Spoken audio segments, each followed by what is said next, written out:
আর প্রশ্ন জাগে যে এক নম্বর হাফেজে কোরআন কে, সর্বপ্রথম হাফেজে কোরআন কে? কোরআনে কারিমের যে আয়াত পড়ছি এই আয়াতের দ্বারা বোঝা যায়, মুফাসসিরিনে কেরাম লেখেন যে সর্বপ্রথম হাফেজে কোরআন আল্লাহ পাক সুবহানাহু ওয়া তাআলা। আল্লাহ পাক এই কোরআনকে, যেটা আখির জামানার নবী মুহাম্মদুর রাসূলুল্লাহ সাল্লাল্লাহু আলাইহি সাল্লামের উপর নাযিল করবেন, এটাকে আল্লাহ লৌহে মাহফুজে রেখে দিয়েছেন। লৌহে মাহফুজকে বলা হয় যে দ্বিতীয় নম্বর হাফেজে কোরআন, বাল হুয়া কোরআনুন মাজিদুন ফি লাওহিন মাহফুজ। দ্বিতীয় নম্বর হাফেজে কোরআন লৌহে মাহফুজ।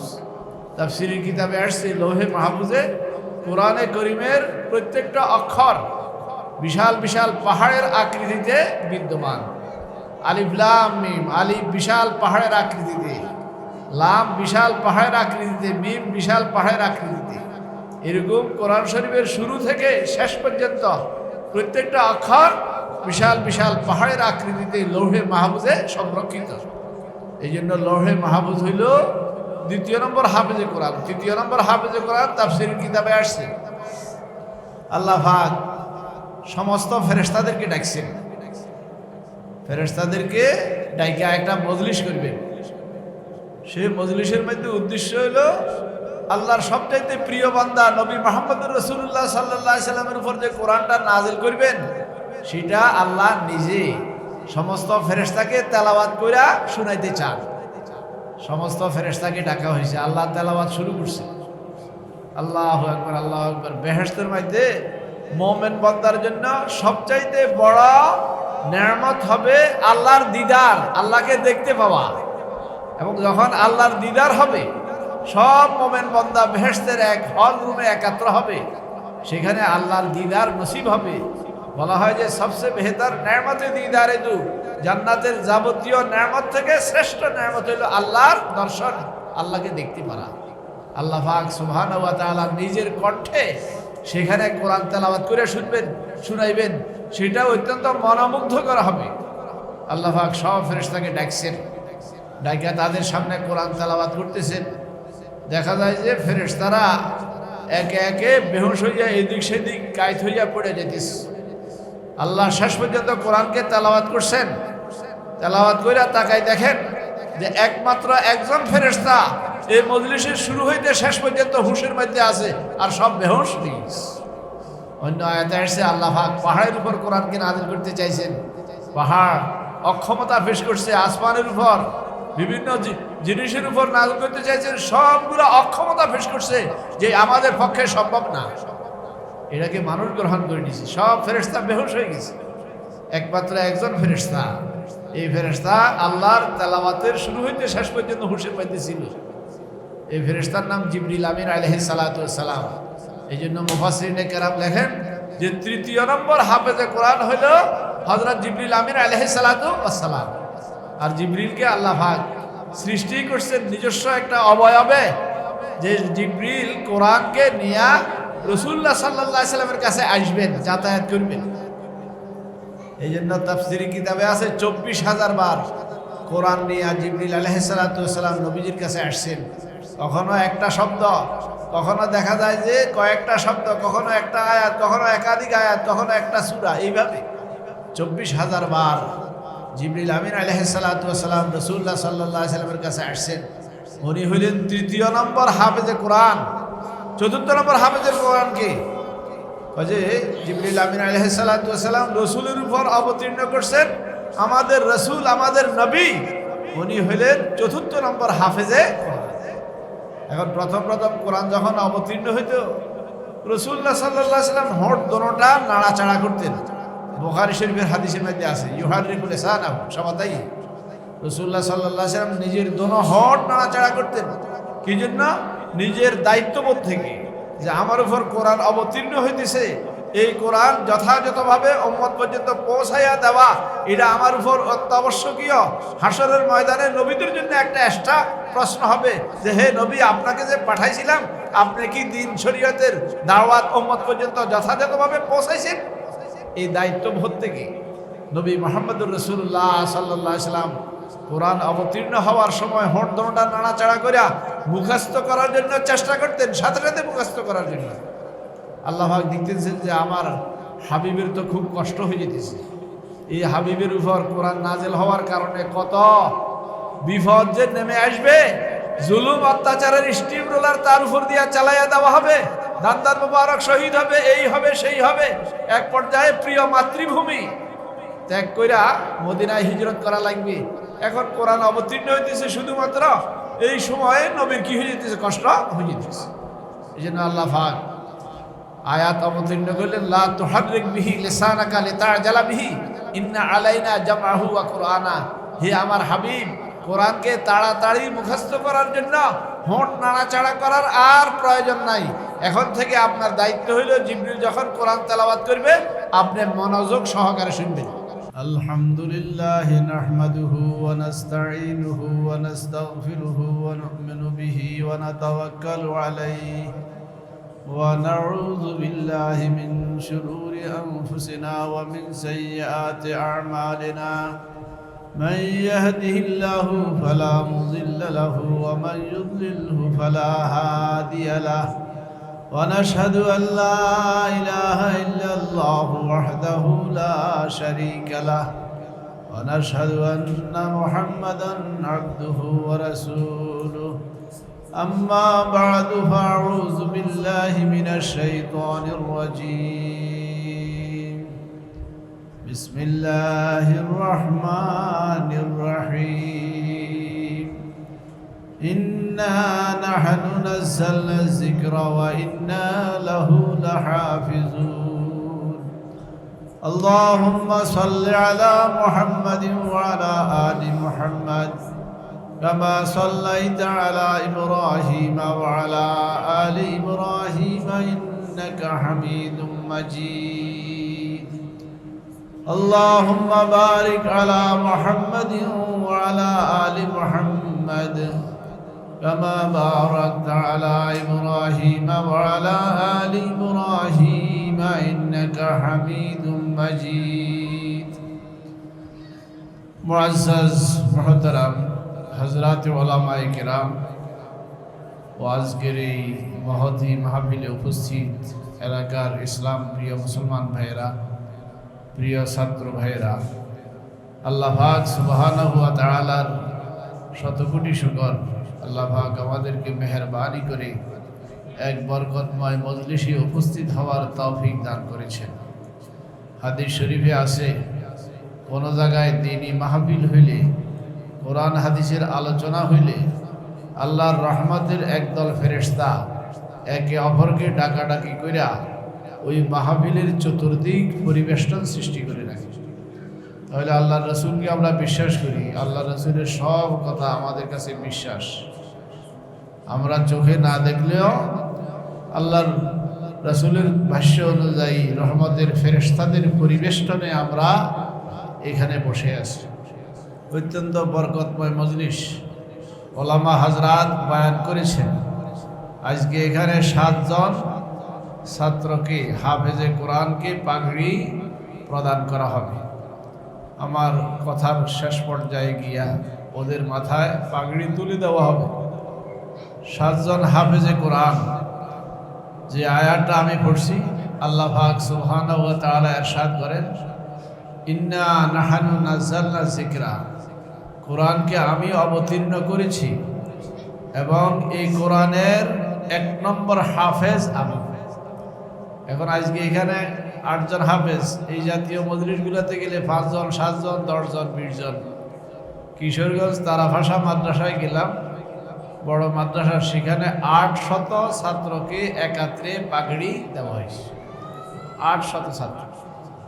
এইভাবে সারা দেশের আনাচে কানাচে, গ্রামে গঞ্জে মাদ্রাসাগুলোকে বছরের শেষে যারা হাফেজে কোরআন তাদেরকে পাগড়ি দেওয়া হয়। এটা তো শুধু আমাদের দেশে না, যেখানে যেখানে মুসলমান আছে, মাদ্রাসা আছে, সেখানে এই কাজটা চলে। আল্লাহু আকবার, আল্লাহু আকবার। পৃথিবীতে প্রায় 5000 ধর্ম, তো 5000 ধর্মগ্রন্থও তো আছে, কিন্তু কোন ধর্মগ্রন্থের হাফেজ পৃথিবীতে তালাশ করে পাওয়া যায় নাই, ফিলহালও নাই, ভবিষ্যতেও পাওয়া যাবে না। খ্রিস্টানদের ধর্মীয় গ্রন্থ হইল ইনজিল শরীফ, এরা ইনজিল বলে। তাহলে ইঞ্জিলের হাফেজ সারা পৃথিবীতে একজনও আপনি খুঁজে পাবেন না। আর ইহুদিদের ধর্মগ্রন্থ তাওরাতের হাফেজও নাই, কোনো আসমানি কিতাবের কোনো হাফেজ নাই। হিন্দুদের যে ধর্মগ্রন্থ তাদেরও তো ধর্মগ্রন্থ আছে, ওই ধর্মগ্রন্থেরও কোনো হাফেজ নাই। বৌদ্ধ সংখ্যার দিক দিয়ে 100 কোটির থেকে বেশি বৌদ্ধদের সংখ্যা, কিন্তু এদের ধর্মগ্রন্থেরও কোনো হাফেজ নাই। ছোট বড় কোনো ধর্মের ধর্মগ্রন্থের হাফেজ পৃথিবীতে নাই।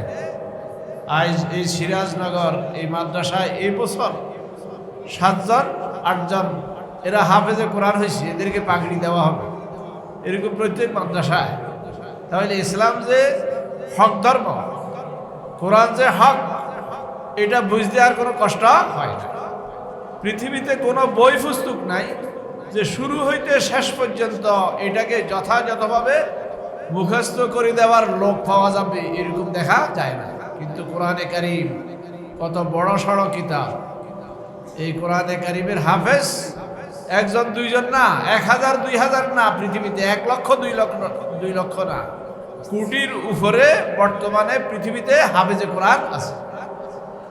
তাহলে প্রশ্ন জাগে যে 1 নম্বর হাফেজে কোরআন কে? সর্বপ্রথম হাফেজে কোরআন কে? কোরআনে কারীমের যে আয়াত পড়ছি, এই আয়াতের দ্বারা বোঝা যায়, মুফাসসিরিনে কেরাম লেখেন যে সর্বপ্রথম হাফেজে কোরআন আল্লাহ পাক সুবহানাহু ওয়া তাআলা। আল্লাহ পাক এই কোরআনকে, যেটা আখির জামানার নবী মুহাম্মদুর রাসূলুল্লাহ সাল্লাল্লাহু আলাইহি সাল্লামের উপর নাযিল করবেন, এটাকে আল্লাহ লৌহে মাহফুজে রেখে দিয়েছে। লৌহে মাহফুজকে বলা হয় যে 2য় নম্বর হাফেজে কোরআন, বাল হুয়া কোরআনুন মাজিদুন ফি লাওহিন মাহফুজ। 2য় নম্বর হাফেজে কোরআন লৌহে মাহফুজ। তাফসীরের কিতাবে আসছে লৌহে মাহফুজে কোরআনে কারীমের প্রত্যেকটা অক্ষর বিশাল বিশাল পাহাড়ের আকৃতিতে বিদ্যমান। আলিফ লাম মিম, আলিফ বিশাল পাহাড়ের আকৃতিতে, লাম বিশাল পাহাড়ের আকৃতিতে, মিম বিশাল পাহাড়ের আকৃতিতে। এরকম কোরআন শরীফের শুরু থেকে শেষ পর্যন্ত প্রত্যেকটা অক্ষর বিশাল বিশাল পাহাড়ের আকৃতিতে লৌহে মাহফুজে সংরক্ষিত। এই জন্য লৌহে মাহফুজ হইল 2য় নম্বর হাফেজে কোরআন। 3য় নম্বর হাফেজে কোরআন তাফসীরের কিতাবে আসছে আল্লাহ পাক সমস্ত ফেরেশতাদেরকে ডাকছেন, ফেরেশতাদেরকে ডাইকা একটা মজলিস করবেন। সেই মজলিসের মধ্যে উদ্দেশ্য হইল আল্লাহর সবচাইতে প্রিয় বান্দা নবী মুহাম্মদুর রাসূলুল্লাহ সাল্লাল্লাহু আলাইহি সাল্লামের উপর যে কোরআনটা নাযিল করবেন, সেটা আল্লাহ নিজে সমস্ত ফেরেশতাকে তেলাওয়াত কইরা শুনাইতে চান। সমস্ত ফেরেশতাকে ডাকা হয়েছে, আল্লাহ তেলাওয়াত শুরু করছে। আল্লাহু আকবার, আল্লাহু আকবার। বেহেশতের মধ্যে মুমিন বান্দার জন্য সবচাইতে বড় নেয়ামত হবে আল্লাহর দিদার, আল্লাহকে দেখতে পাওয়া। এবং যখন আল্লাহর দিদার হবে, সব মুমিন বান্দা বেহেশতের এক হল রুমে একত্র হবে, সেখানে আল্লাহর দিদার নসিব হবে। বলা হয় যে সবচেয়ে বেহতর নেয়ামতে দিদারে দু, জান্নাতের যাবতীয় নেয়ামত থেকে শ্রেষ্ঠ নেয়ামত হইল আল্লাহর দর্শন, আল্লাহকে দেখতে পারা। আল্লাহ পাক সুবহানাহু ওয়া তাআলা নিজের কণ্ঠে সেখানে কোরআন তেলাওয়াত করে শুনাইবেন, সেটা অত্যন্ত মনোমুগ্ধকর হবে। আল্লাহ পাক সব ফেরেশতাকে ডাকছেন, ডাইকা তাদের সামনে কোরআন তেলাওয়াত করতেছেন। দেখা যায় যে ফেরেশতারা একে একে বেহুশ হইয়া এদিক সেদিক কায়ত হইয়া পড়ে যেতেছে। আল্লাহ শেষ পর্যন্ত কোরআনকে তেলাওয়াত করছেন। তেলাওয়াত কইরা তাকাই দেখেন যে একমাত্র একজন ফেরেশতা এই মজলিসের শুরু হইতে শেষ পর্যন্ত হুশের মধ্যে আছে, আর সব বেহুশ নিজ। অন্য আয়াতে আসছে আল্লাহ পাক পাহাড়ের উপর কোরআনকে নাযিল করতে চাইছেন। পাহাড় অক্ষমতা পেশ করছে, আসমানের উপর বিভিন্ন জিনিসের উপর নাযিল করতে চাইছেন, সবগুলো অক্ষমতা পেশ করছে যে আমাদের পক্ষে সম্ভব না। এটাকে মানুষ গ্রহণ করে নিয়েছে, সব ফেরেশতা বেহুশ হয়ে গেছে। একমাত্র একজন ফেরেশতা, এই ফেরেশতা আল্লাহর তেলাওয়াতের শুরু হইতে শেষ পর্যন্ত হুশের মধ্যে ছিল। এই ফেরেশতার নাম জিবরিল আমিন আলাইহিস সালাতু ওয়াস সালাম। এই জন্য মুফাসসিরিনে কেরাম লেখেন যে 3য় নম্বর হাফেজে কোরআন হলো হযরত জিবরিল আমিন আলাইহিস সালাতু ওয়াস সালাম। আর জিবরিলকে আল্লাহ পাক সৃষ্টি করছেন নিজস্ব একটা অবয়বে, যে জিবরিল কোরআনকে নিয়ে রাসূলুল্লাহ সাল্লাল্লাহু আলাইহি সাল্লামের কাছে আসবেন, যাতায়াত করবেন। এই জন্য তাফসীরি কিতাবে আছে 24,000 বার কোরআন নিয়ে জিবরিল আলাইহিস সালাতু ওয়াস সালাম নবীজির কাছে আসছেন, কখনো একটা শব্দ, কখনো দেখা যায় যে কয়েকটা শব্দ, কখনো একটা আয়াত, কখনো একাধিক আয়াত, কখনো একটা সূরা, এইভাবে 24,000 বার জিবরিল আমিন আলাইহিস সালাতু ওয়াস সালাম রাসূলুল্লাহ সাল্লাল্লাহু আলাইহি ওয়াসাল্লামের কাছে আসছেন। উনি হইলেন 3য় নম্বর হাফেজে কোরআন। 4র্থ নম্বর হাফেজে কোরআন কে? যে জিবরিল আমিন আলাইহিস সালাতু ওয়াস সালাম রাসূলের উপর অবতীর্ণ করছেন আমাদের রাসূল, আমাদের নবী, উনি হইলেন 4র্থ নম্বর হাফেজে কোরআন। এখন প্রথম কোরআন যখন অবতীর্ণ হইতো, রাসূলুল্লাহ সাল্লাল্লাহু আলাইহি ওয়াসাল্লাম হোঁঠ দোনোটা নাড়াচাড়া করতেন। বুখারী শরীফের হাদিসের মধ্যে আছে, ইউহারিকুল লিসানাহু সমাতাই, রাসূলুল্লাহ সাল্লাল্লাহু আলাইহি ওয়াসাল্লাম নিজের দোনো হোঁঠ নাড়াচাড়া করতেন। কি জন্য? নিজের দায়িত্ববোধ থেকে, যে আমার উপর কোরআন অবতীর্ণ হইতেছে, এই কোরআন যথাযথভাবে উম্মত পর্যন্ত পৌঁছাইয়া দেওয়া এটা আমার উপর অত্যাবশ্যকীয়। হাসরের ময়দানে নবীদের জন্য একটা এক্সট্রা প্রশ্ন হবে যে, হে নবী, আপনাকে যে পাঠাইছিলাম, আপনি কি দ্বীন শরীয়তের দাওয়াত উম্মত পর্যন্ত যথাযথভাবে পৌঁছাইছেন? এই দায়িত্ববোধ থেকে নবী মুহাম্মদুর রাসূলুল্লাহ সাল্লাল্লাহু আলাইহি ওয়াসাল্লাম কোরআন অবতীর্ণ হওয়ার সময় হোঁঠ দোনোটা নাড়াচাড়া করে মুখস্থ করার জন্য চেষ্টা করতেন, সাথে সাথে মুখস্থ করার জন্য। আল্লাহ পাক দেখতেছেন যে আমার হাবিবের তো খুব কষ্ট হয়ে যেতেছে, এই হাবিবের উপর কোরআন নাজেল হওয়ার কারণে কত বিপদ যে নেমে আসবে, জুলুম অত্যাচারের স্টিম রোলার তার উপর দিয়া চালাইয়া দেওয়া হবে, দান্দার মুবারক শহীদ হবে, এই হবে সেই হবে। এক পর্যায়ে প্রিয় মাতৃভূমি ত্যাগ কইরা মদিনায় হিজরত করা লাগবে। এখন কোরআন অবতীর্ণ হইতেছে, শুধুমাত্র এই সময়ে নবীর কি হয়ে যেতেছে? কষ্ট হয়ে যেতেছে। এই জন্য আল্লাহ পাক আয়াত অবতীর্ণ করলেন, লা তুহাররিক বিহি লিসানাকা লিতা'জালা বিহি ইন্না আলাইনা জামআহু ওয়া কুরআনা। হে আমার হাবিব, কোরআনকে তাড়াতাড়ি মুখস্থ করার জন্য হোঁঠ নাড়াচাড়া করার আর প্রয়োজন নাই। এখন থেকে আপনার দায়িত্ব হইল, জিবরিল যখন কোরআন তেলাওয়াত করবে, আপনি মনোযোগ সহকারে শুনবেন, আপনি তন মন ধ্যান একাগ্র চিত্তে জিবরিল আমিন আলাইহিস সালাতু ওয়াস সালামের তেলাওয়াতকে শুনবেন। জিবরিল তো মানুষের সুরত ধরে আসতো, তাহলে কোন অক্ষর উচ্চারণ করতে জিবরিল কিভাবে উচ্চারণ করতেছে, কোথায় এক আলিফ মদ, কোথায় 3 আলিফ মদ, কোথায় এজহার, কোথায় একফা, কোথায় গুন্না, কিভাবে করতে হয়, কোন অক্ষর কোন জায়গা থেকে উচ্চারণ করতে হয়, মাদ্রাসা ছাত্রদেরকে এটা শিক্ষা দেওয়া হয়। যে আরবি বর্ণমালা 29টি, মাখরাজ 17টি, এইভাবে কোন অক্ষর, আরবি কোন অক্ষর কোন জায়গা থেকে উচ্চারণ হয়, ওস্তাদ প্র্যাকটিক্যাল দেখাই দেয়। রাসূলুল্লাহ সাল্লাল্লাহু আলাইহি ওয়াসাল্লাম জিবরিল আমিন থেকে প্র্যাকটিক্যাল এইভাবে দেখছেন। এই ধারাবাহিকতা আমাদের পর্যন্ত আয়সা পড়ছে, এটা কিয়ামত পর্যন্ত অব্যাহত থাকবে। আল্লাহু আকবার। এই জন্য রাসূলুল্লাহ সাল্লাল্লাহু আলাইহি ওয়াসাল্লাম বলে 4র্থ নম্বর হাফেজে কোরআন। তাহলে 1 নম্বর হাফেজে কোরআন আল্লাহ পাক, 2য় নম্বর হাফেজে কোরআন লৌহে মাহফুজ, 3য় নম্বর হাফেজে কোরআন জিবরিল আমিন আলাইহিস সালাতু ওয়াস সালাম, 4র্থ নম্বর হাফেজে কোরআন হইল মুহাম্মদুর রাসূলুল্লাহ সাল্লাল্লাহু আলাইহি ওয়াসাল্লাম। নবীজির পরে সাহাবায়ে কেরাম হাফেজে কোরআন। ঘটনার মধ্যে, হাদিসের মধ্যে পাওয়া যায়, এক সাহাবী বলে যে, আমি অত্যন্ত অল্প বয়সে ছিলাম, বাচ্চাদের সাথে খেলাধুলা করতেছি, নবী কয়েকজন সাহাবীকে নিয়ে ওই রাস্তা দিয়ে যাইতেছে, নামাজের টাইম হয়েছে, নবী নামাজ পড়তেছে, নামাজ পড়ার সময় যে সূরাটা পড়ছে, আমি খেলার হালাতে, খেলাধুলার অবস্থায় নবীর থেকে ওই সূরাটা শুনে মুখস্থ করছি। দেখছেন, এরকম ঘটনাও আছে। তাহলে সাহাবায়ে কেরামের মধ্যে অসংখ্য হাফেজে কোরআন, তাবিদের মধ্যে হাফেজে কোরআন, তবে তাবিদের মধ্যে হাফেজে কোরআন, পরবর্তীতে হাফেজের কোরআন, কোরআনের হাফেজ জ্যামিতিক হারে বাড়তেছে।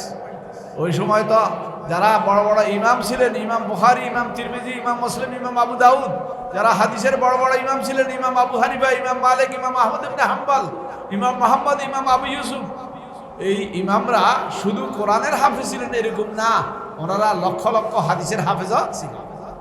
ইমাম বুখারীর ব্যাপারে বলা হয় উনি 6 লক্ষ হাদিসের হাফেজ। এগুলোকে কিতাবি আকারে এখানে পেশ করা হইলে পুরা রোম একবারে ঠাসাঠাসি হইয়া যাইব, এতগুলো হাদিসের কি ছিলেন, উনি হাফেজ ছিলেন। ইমাম আবু দাউদের ব্যাপারে বলা হয় যে 5 লক্ষ হাদিসের হাফেজ। ইমাম আহমদ ইবনে হাম্বলের ব্যাপারে বলা হয় 7 লক্ষ হাদিসের হাফেজ।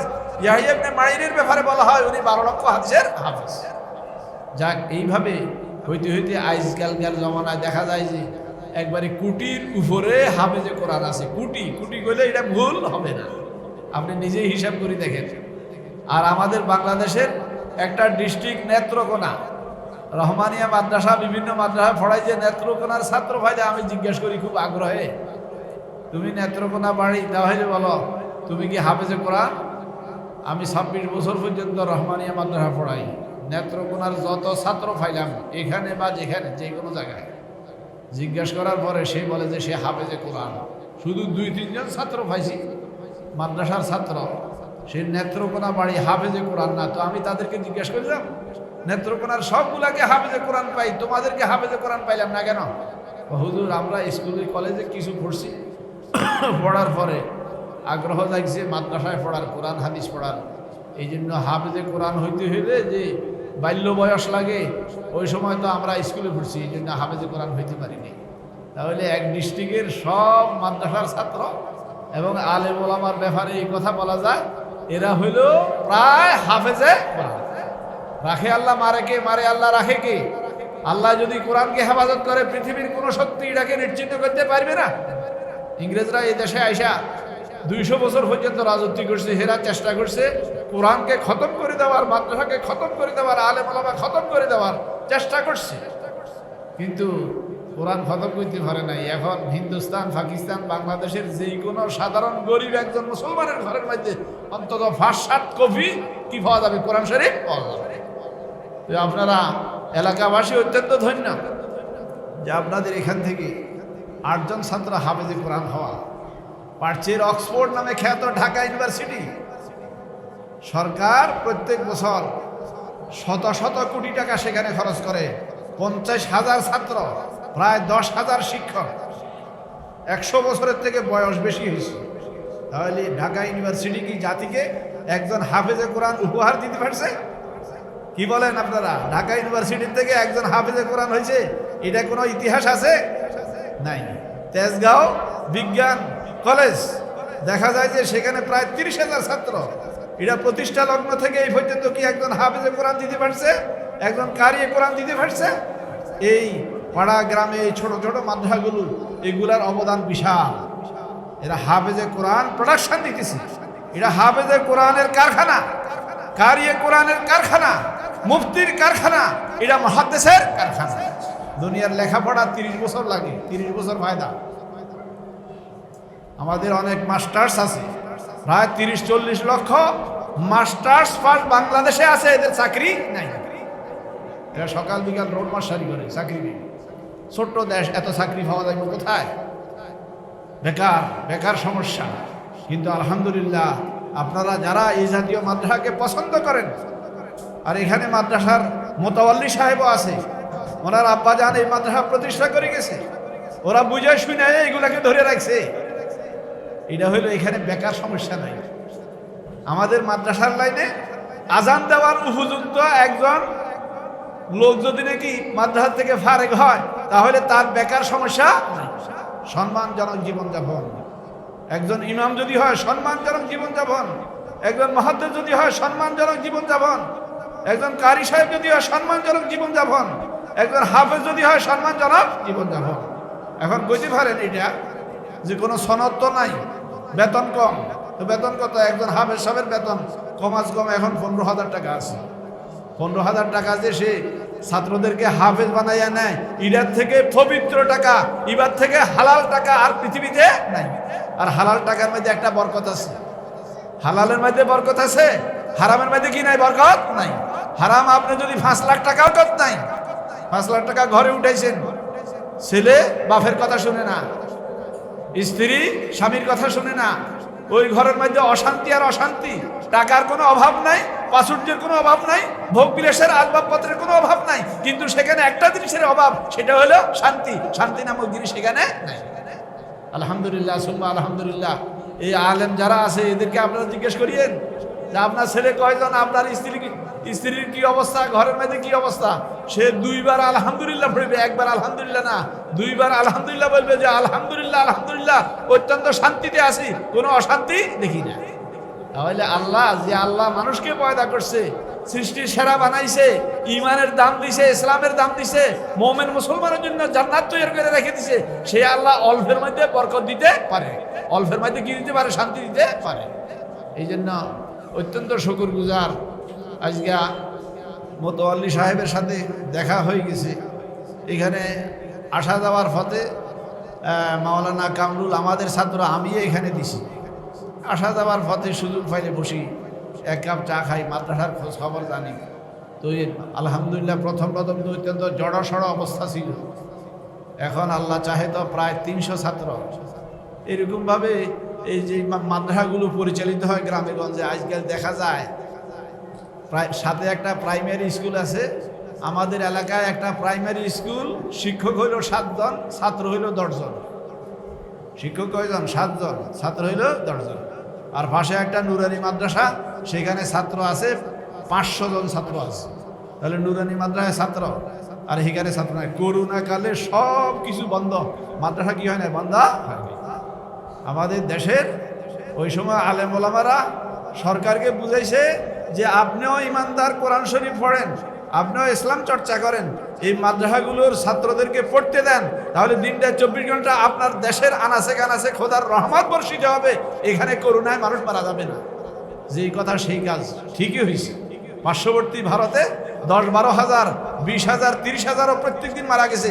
আমাদের দেশে একবারে হাইস্ট, সেখানে মারা গেছে 200 জন বা 250 জন। এটা কিসের বরকতে? আল্লাহ এই করোনা কালে সারা পৃথিবীর মানুষের চোখের মধ্যে আঙ্গুল দিয়া বুঝাই দিছে যে আল্লাহ হইল হক, মোহাম্মদ হইল হক, কোরআন হইল হক, ইসলাম হইল হক, আর সবগুলা তাগুত আর ভ্রান্ত, সবগুলো হইল বাতিল। এই জন্য আপনারা এখানে ইনভেস্ট করবেন। কিভাবে ইনভেস্ট করবেন? আপনার ছেলেকে দিবেন।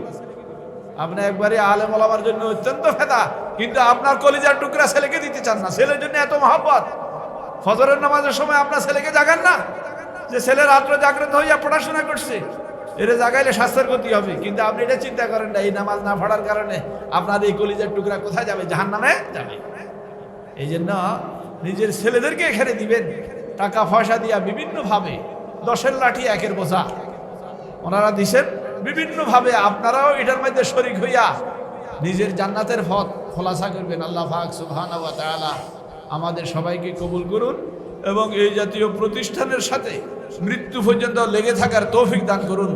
ওয়া আখিরু দাওয়ানা আলহামদুলিল্লাহি রাব্বিল আলামিন।